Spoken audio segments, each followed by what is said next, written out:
ஆரோக்கியமான ராகி கூழ் செய்யலாங்க. ரொம்ப சிம்பிளாக செஞ்சிடலாங்க.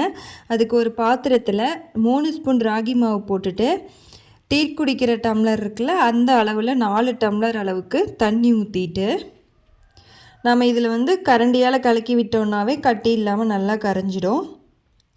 இப்போ நம்ம அடுப்பு ஆன் பண்ணி அந்த பாத்திரத்தை அடுப்பு மேலே வச்சுட்டு நல்லா கை விடாமல் கிளறிட்டே இருக்கலாம். நல்லா கெட்டியாகிட்டு கொதிக்க வரும். நல்லா பொங்கி பொங்கி நல்லா கொதிச்சு வரும். நல்லா ரொம்ப நேரம் கொதித்ததுக்கு அப்புறமா தான் நாம் அடுப்பை ஆஃப் பண்ணணும். இப்போ அது ஆறிட்டுருக்கட்டும். அடுத்து நம்ம தயிர் எடுத்து வச்சுருக்கோம். கூழ் ஆறிட்டுருக்கு. அடுத்து சின்ன வெங்காயம் கட் பண்ணி வச்சாச்சு. இப்போ ஆறிட்டு இருந்த கூழ் எடுத்து ராகி கூழ் எடுத்து இப்போ பவுலில் சேர்த்திட்டு நம்ம தேவையான அளவு தயிர் இல்லாட்டி மோர் சேர்த்திக்கலாம். கொஞ்சம் உப்பு சேர்த்திட்டு சின்ன வெங்காயம் கட் பண்ணி போட்ட பீசஸ்லாம் போட்டு நல்லா கலக்கி விட்டோன்னா ஆரோக்கியமான ராகி கூழ் ரெடிங்க. கண்டிப்பாக நீங்கள் ட்ரை பண்ணி பாருங்கள்.